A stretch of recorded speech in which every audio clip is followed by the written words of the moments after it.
శ్రీమాత్రే నమః. శ్రీ గురుభ్యో నమః. సర్వే జనా సుఖినో భవంతు, లోకా సమస్త సుఖినో భవంతు. నేను మీ భానురేఖ. ఈరోజు నేను మీతో డిస్కస్ చేయాలనుకుంటున్న టాపిక్ వచ్చి అమ్మ అండి. మనం ఎక్కువగా వింటూ ఉంటాము అమ్మ దయ ఉంటే అన్నీ ఉన్నట్లే అని చెప్పి.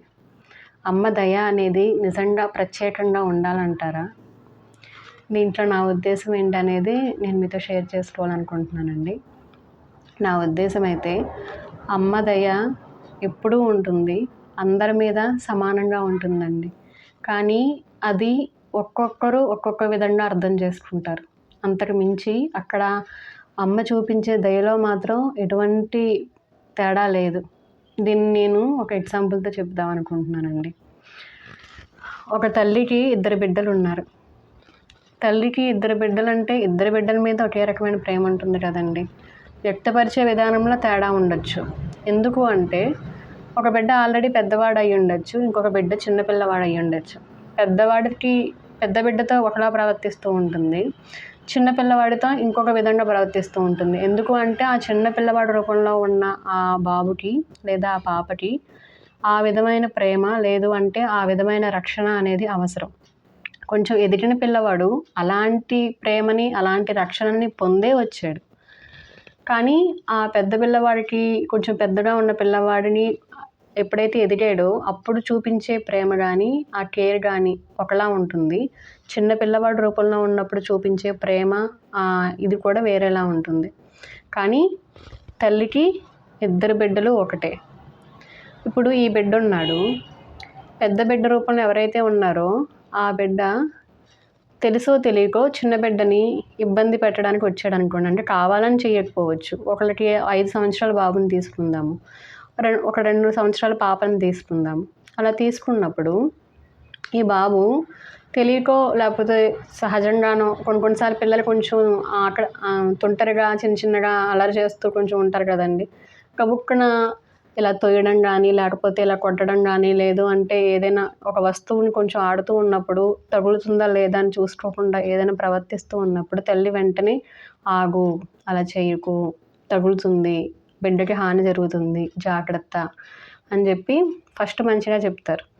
అలాగా 1-2 సార్లు చాలా మంచిగా చెప్తారు. కానీ పదే చేస్తూ ఉంటే నువ్వెందుకు వినట్లేదు, అర్థం చేసుకోవట్లేదు, చిన్నపిల్లల్లా చూడాలి, నువ్వు ఇంకొంచెం పెద్దవాడివి కాబట్టి చెల్లి పట్ల ఇంకొంచెం ప్రేమతో ఉండాలి, నువ్వు అర్థం చేసుకోవాలి, లేదు అంటే నేను చెప్పిందైనా నువ్వు విను అని చెప్పి తల్లి నచ్చచెప్పడానికి ట్రై చేస్తుంది. అలా కాకుండా మొండిగా సహజంగానో లేకపోతే అనుకోకుండానో ఏదో జరిగింది, ఆ బిడ్డకి దెబ్బ తగలడమో ఏదో జరిగింది. అప్పుడు తల్లి ఎలా రియాక్ట్ అవుతుంది? అంతకుముందు చాలాసార్లు చెప్పి అర్థం చేసుకోకుండా మొండిగా ప్రవర్తించడం వల్ల బిడ్డకి హాని జరిగింది అని చెప్పి ఇంకొంచెం ఎక్కువ సీరియస్గా రియాక్ట్ అవుతుంది. మీకు అర్థమవుతుంది అనుకుంటున్నాను. తల్లి 2 బిడ్డలన్నా ప్రేమే. కానీ అక్కడ సందర్భాన్ని బట్టి ఆ బిడ్డలు ప్రవర్తిస్తూ ఉన్న పద్ధతులను బట్టి విధానాన్ని బట్టి తల్లి ప్రవర్తించే విధానం కూడా మారిపోతూ ఉందండి ఇక్కడ. అదేవిధంగా ఇప్పుడు అసలైన అమ్మవారి తత్వం గురించి మనం మాట్లాడుకుందాం. అందరికీ తల్లి అమ్మవారని అనుకుంటాం. జగన్మాత అంటారు అందరికీ, అంటే జగత్తుకే మాత అని చెప్పి. ఆ తల్లికి అందరూ సమానమే. దేవతలు రాక్షసులు అని చెప్పి మనకి ఎప్పుడు స్టోరీస్ ఉంటూ ఉంటాయి. దేవతలు అన్న వాళ్ళు కూడా అదే తత్వంలో నుంచి, అంటే అదే అమ్మ నుంచి వచ్చిన వాళ్ళే. రాక్షసులు అన్నా కూడా అదే అమ్మ నుంచి వచ్చిన వాళ్ళే. మన మైండ్ని మనం తీసుకుంటే మన మైండ్లో నుంచే పాజిటివ్ ఆలోచనలు వస్తూ ఉంటాయి, నెగిటివ్ ఆలోచనలు వస్తూ ఉంటాయి. ఆ 2 ఒక మైండ్లో నుంచే వస్తున్నాయి. అలా అని చెప్పి నువ్వు నెగిటివ్ అసలు రావడానికి వీల్లేదు అంటే మనం ఎంత రాకూడదని అనుకుంటామో అవి అంత విజృంభిస్తూ ఉంటాయి. అంటే నెగిటివిటీకి అంత శక్తి ఉంటుంది. మంచికి ఎప్పుడూ కూడా కొంచెం శక్తి లేనట్లుగా కనపడుతుందండి. అంటే ఎందుకు అంటే ఈ మంచిలో ఓపిక, సహనం, ప్రేమ, దయ, జాలి ఇలాంటి గుణాలు ఉండడం వలన దేనికి తొందరగా స్పందించదనమాట. చూద్దాము అని చెప్పి ఆ ఓపిక పడుతూ ఉంటారు. ఈ నెగిటివిటీకి అంటే ఈ చెడు లక్షణాలు కానీ వీటికి అతిగా స్పందించే లక్షణాలు ఉంటాయి. అంటే ఏదైనా సరే అతిగా, అంటే కోపమైన అతిగా, ప్రేమైన అతిగా, అంటే శృతి మించిపోవడం అన్నమాట. దానికి విజృంభించడం, అంటే నువ్వు ఇది చెయ్యొద్దు అంటే దానికోసమే పరితపించేలాగా, విజృంభించేలాగా మనం దాన్ని ఎంత కంట్రోల్ చేయాలనుకుంటే అంత కంట్రోల్ అవుతూ ఉంటాయి.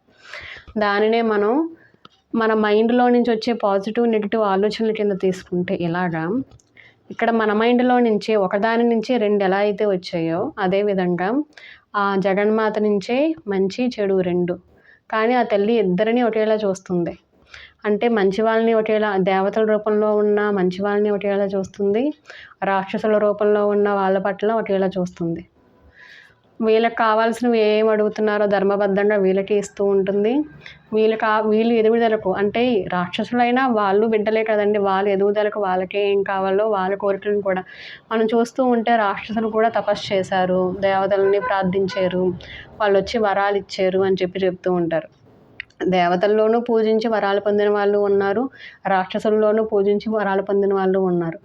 దేవతలు దాన్ని సక్రమంగా ఉపయోగించుకుని మంచి ఉన్నత స్థానానికి వెళ్ళి దాన్ని నిలుపుకుని గౌరవప్రదంగా ఆదర్శంగా నిలిచారు కాబట్టి దేవతలు అయ్యారు. వీళ్ళకి వచ్చిన వరాలను కానీ అంటే రాక్షసుల రూపంలో పొందిన వీళ్ళు ఆ వరాలని మిస్యూజ్ చేసుకోవడం వలన, అంటే దుర్వినియోగం చేసుకోవడం వలన అదే వాళ్ళ పతనానికి ఎలా కారణమైంది అని చెప్పడానికి రకరకాల స్టోరీస్ ఉన్నాయి, మనకి ఎన్నో కథలు ఉన్నాయి. అదేవిధంగా ఈ దేవతలలో కూడా ఎవరైనా అహంకారంతో ప్రవర్తించినప్పుడు, లేదు అంటే ఎందుకు అంటే అక్కడ దేవతలలో మంచి లక్షణాలు పుష్కలంగా ఉండాలి. ఎప్పుడైనా అహంకారం కానీ, లేదు అంటే అక్కడ కూడా ఎవరికైనా హాని చేయాలనే ఉద్దేశంతో ఏదైనా జరుగుతూ ఉన్నప్పుడు వెంటనే అక్కడ దేవతల అహంకారం తొలగడానికి కూడా మనకి ఎన్నో స్టోరీస్ ఉన్నాయి, ఎన్నో కథలు ఉన్నాయి, వాళ్ళని కూడా శిక్షించినట్లు. ఇవన్నీ కూడా అంటే తల్లి బిడ్డలను ఒకేలా చూస్తుంది, మంచి మార్గంలో ఉన్న వాళ్ళని ఒకేలా చూస్తుంది, చెడు మార్గంలో ఉన్న వాళ్ళని ఒకేలా చూస్తుంది. ఎప్పటి వరకు అది ఎదుటి వ్యక్తికి కానీ, ఎదుటి వాళ్ళకి కానీ, లేదా వాళ్ళకి వాళ్ళుగా కానీ హాని చేసుకోనంత వరకు ఆ తల్లి ఓపిక పడుతుంది, సహనంతో ప్రేమతో ఎవరెవరికి ఏం కావాలో అన్నీ ఇస్తూ ఉంటుంది.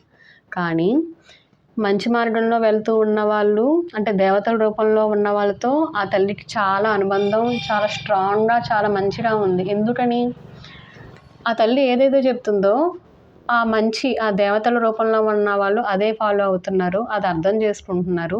అక్కడక్కడ తప్పులు జరిగినప్పుడు తల్లి శిక్షిస్తూ ఉంది, దాని నుంచి కూడా వాళ్ళు తప్పులు తెలుసుకొని అర్థం చేసుకుంటున్నారు. కాబట్టి సహజమైన బాండింగ్, అంటే సహజమైన బంధం అనేది వాళ్ళ మధ్య చాలా స్ట్రాంగ్గా ఉంటుంది. వాళ్ళ తల్లి చెప్తున్నప్పుడు అర్థం చేసుకుంటున్నారు కాబట్టి ఆ సహజమైన బాండింగ్ అనేది ఫామ్ అయ్యిందండి. లేకపోతే ఇక్కడ కూడా అలా ఉండదు. ఇక్కడ దేవతలకి, ఇప్పుడు రాక్షసుల గురించి మాట్లాడుతున్నాం కదా, అదేవిధంగా అమ్మ ఆ జగన్మాత రాక్షసులకు కూడా అదే విధంగా తప్పు చేస్తున్నప్పుడే తప్పు అని చెప్తుంది. కానీ వినట్లా, అర్థం చేసుకోవట్లా, మొండిగా ప్రవర్తిస్తున్నారు. ఒకటి అమ్మకి సహనం ఓర్పు ఎక్కువ కదండి, నెమ్మదిగా ఇంకోసారి చెప్తుంది. వినకపోగా ఇంకా మొండిగా, నువ్వు చెయ్యకూడదు అంటే నేను చేస్తా, నువ్వు ఇలా తప్పు అంటే నేను ఇలాగే ఉంటా అని మొండిగా ప్రవర్తించినప్పుడు ఎవరిమైనా ఏం చేయగలుగుతామండి? మామూలు మనుషులం అయితే ఏం చేయలేము. కొన్నిసార్లు రెస్పాండ్ అవుతూ ఉంటాం, రియాక్ట్ అవుతూ ఉంటాం, అది వేరనుకోండి. కానీ అక్కడ జగన్మాత శక్తి స్వరూపిణి, అసాధ్యం అంటూ లేని తల్లి. తలుచుకుంటే ఇక్కడ వీళ్ళని నేను అనచాలి, లేదు అంటే ఇక్కడ తప్పు జరుగుతుంది నేను ఆపాలి అని చెప్పి అనుకున్నప్పుడు ఆవిడ తలుచుకోవాలి కానీ ఏదైనా చేయగలదు. కానీ ఈ నియమాలు, నిబంధనలు అన్నీ సృష్టించింది కూడా ఆ తల్లే. ఇది ధర్మము, ఇది అధర్మము, ఇది ఇలా ఉండాలి అని చెప్పి అన్నీ క్రియేట్ చేసింది కూడా ఆ తల్లే. కాబట్టి ఆ ఓపికతో, సహనంతో అన్నీ చెప్పడానికి ట్రై చేస్తూ ఉంటుంది. ఈ రాక్షసులు విని అర్థం చేసుకుని వాళ్ళలో కూడా మంచి వాళ్ళు ఉన్నారు, మంచిగా ఎదిగిన వాళ్ళు ఉన్నారు. అలా కాకుండా ఏదో ఒక టైంలో అహంకారం బాగా తలకెక్కి మాకు మించిన వాళ్ళే లేరు, మేమే దేవతలము, మాకు ఆ దేవలోకాలు కూడా మాకే కావాలి, అసలు దేవతలు అన్న వాళ్ళే ఉండకూడదు అని చెప్పి రాక్షసులు విజృంభించినప్పుడు అదే తల్లి వచ్చి శిక్షించినట్లు మనకి ఎన్నో కథలు ఉన్నాయి. తల్లి రూపంలోనే కాదు, ఆ పరబ్రహ్మ ఒక్కొక్క విధంగా, ఒకసారి అమ్మ రూపంలో, ఒకసారి తండ్రి రూపంలో అంటే శివుడిగా, ఇంకొకసారి నారాయణుడిగా, అలాగా అదే తత్వము రకరకాల రూపాలలో వచ్చి శిక్షించినట్లుగా మనకి కథలు ఉన్నాయి, రక్షించినట్లుగా కథలు ఉన్నాయి.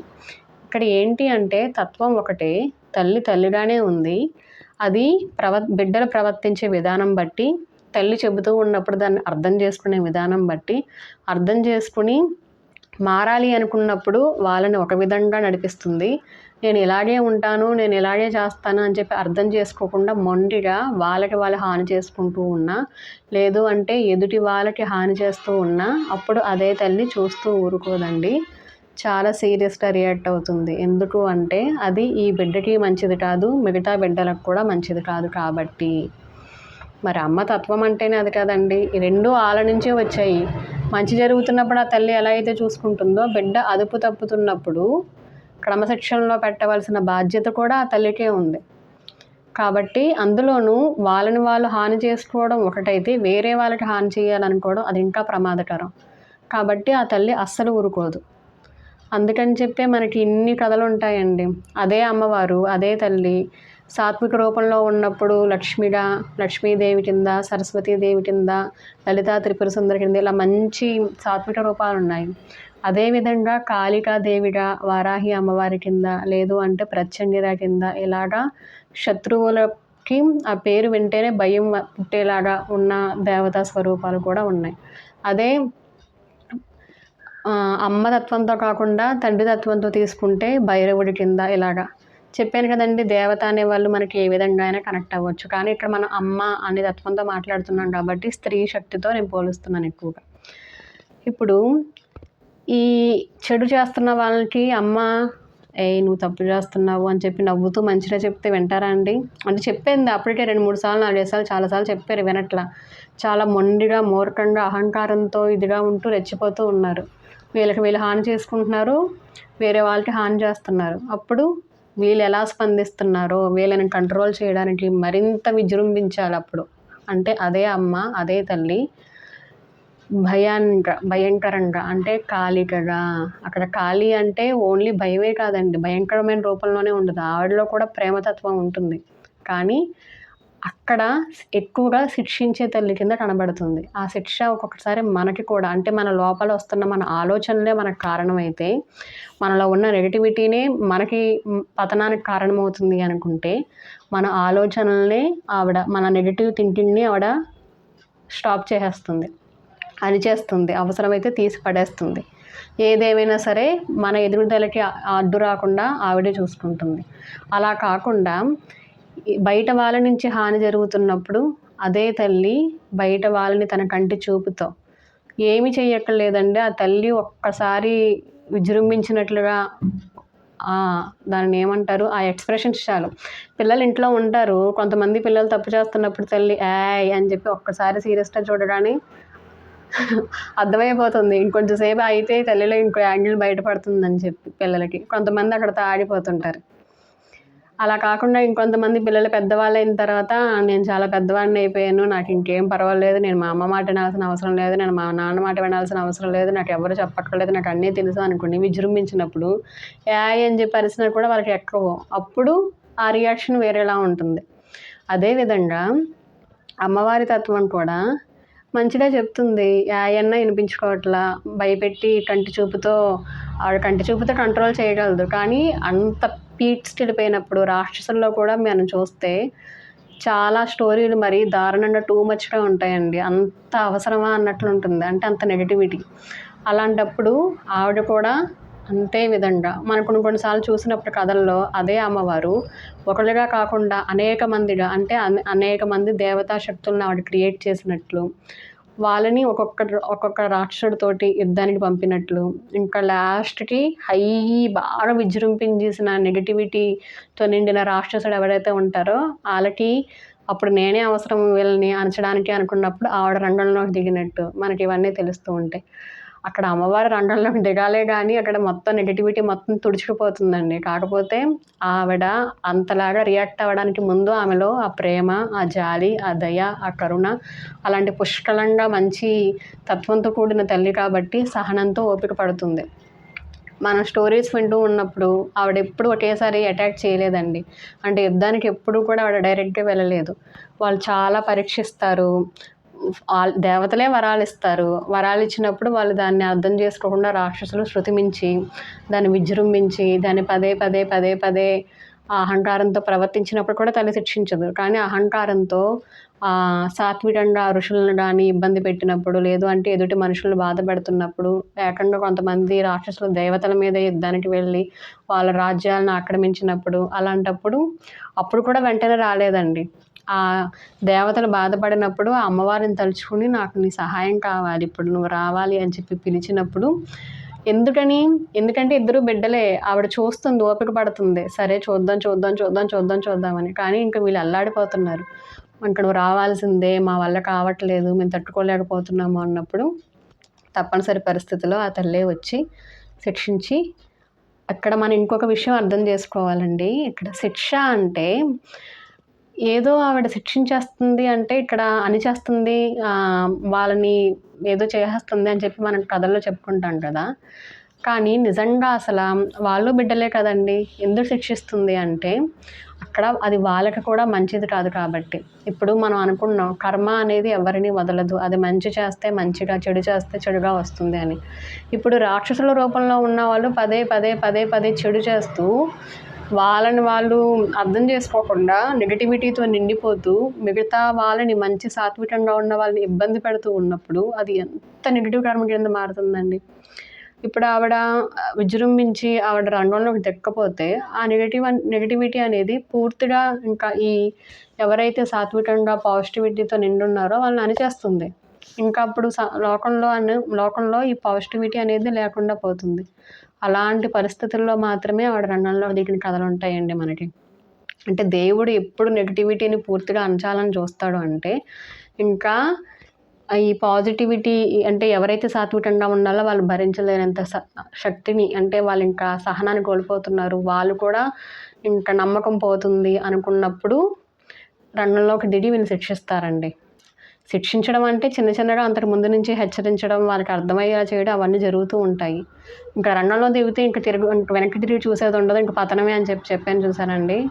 అలాంటి పరిస్థితి ఎప్పుడు వస్తుంది అంటే ఇంక తప్పదు అనుకున్నప్పుడు మాత్రమే. కానీ ఇక్కడ మనం ఏదైతే శిక్ష, యుద్ధం అని చెప్పి అనుకుంటున్నామో దాన్ని కూడా మనం మంచిగా తీసుకోవాలండి. ఎందుకు అంటే ఆవిడ ఎందుకు యుద్ధం చేస్తుంది వీళ్ళ మీద, ఎందుకు ఆ నెగటివిటీని అణిచేస్తుంది, ఎందుకని చెప్పి ఆ రాక్షసులను అంతం చేస్తుంది అంటే అది వాళ్ళకే మంచిది కాదు కాబట్టి. ఎందుకు అంటే అది చాలా నెగిటివ్ కర్మగా మారుతుంది కాబట్టి. మళ్ళీ ఆ నెగటివిటీని తొలగించాలి అంటే మళ్ళీ ఆవిడే, ఏ అమ్మవారైతే మనం అనుకుంటున్నామో ఆవిడే మాయాస్వరూపిణిగా మనకి భ్రాంతిగా వచ్చి ఆ కర్మనంతా అనుభవించేలా చేస్తుంది. ఆ కర్మ అనుభవిస్తున్నప్పుడు వీళ్ళే నేను భరించలేకపోతున్నాను అని చెప్పి విలవిల్లాడిపోతూ ఉంటారు. కానీ ఆ జన్మలో వాళ్ళకి తెలియకపోవచ్చు ఏంటిది అని చెప్పి. కానీ వాళ్ళు అంతకుముందు ఎంతమందిని ఇబ్బంది పెట్టారు, అది ఎంత కర్మగా మారింది, అది ఇప్పుడు వీళ్ళని ఎందుకు ఇబ్బంది పెడుతుంది అనేది ఆ సమయంలో వాళ్ళు గ్రహించలేకపోవచ్చు. కానీ తల్లి కాబట్టి ఇంకా నెగటివిటీ అనేది ఎక్కువైపోతుంది అనుకున్నప్పుడు మళ్ళీ నేనే వీళ్ళని మాయారూపంలో వాళ్ళని క్షణక్షణం బాధ పెట్టాల్సి రావచ్చు, ఎందుకు వచ్చింది అనుకున్నప్పుడు, ఇంకా శృతి మించిపోతుంది అనుకున్నప్పుడు ఆవిడే వచ్చి అంతం చేస్తుంది.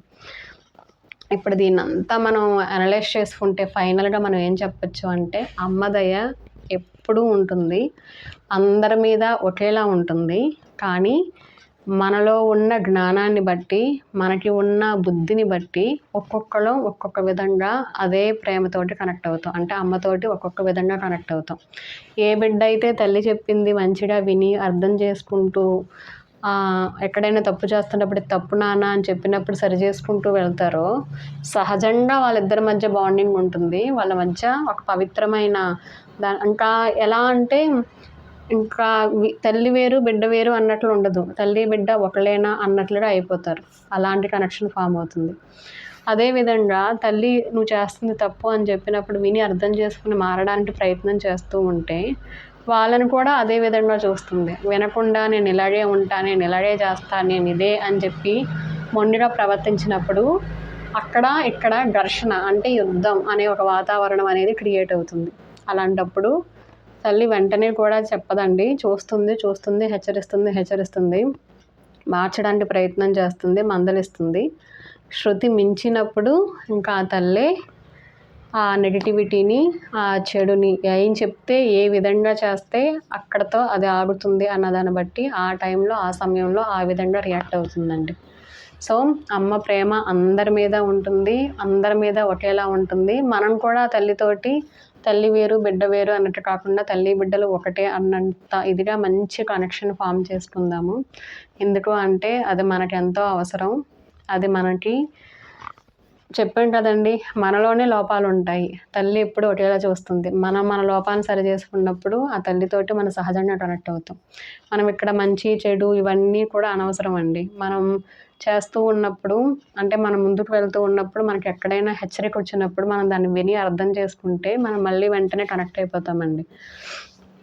ఎప్పుడు కనెక్షన్లోనే ఉంటాం. కనెక్షన్లో ఉన్నాం కాబట్టే మనకి హెచ్చరికలు వస్తున్నాయి. నువ్వు పలానా చోట తప్పు చేస్తున్నావు, ఇలా చేయొద్దు. లేదు అంటే పలానా వాళ్ళు ఇలా నేను ఇలా చెడు చేయాలనుకుంటున్నారు, నువ్వు అటువైపు ఇంట్రెస్ట్ చూపించద్దు, నువ్వు ఇలా చెయ్యి.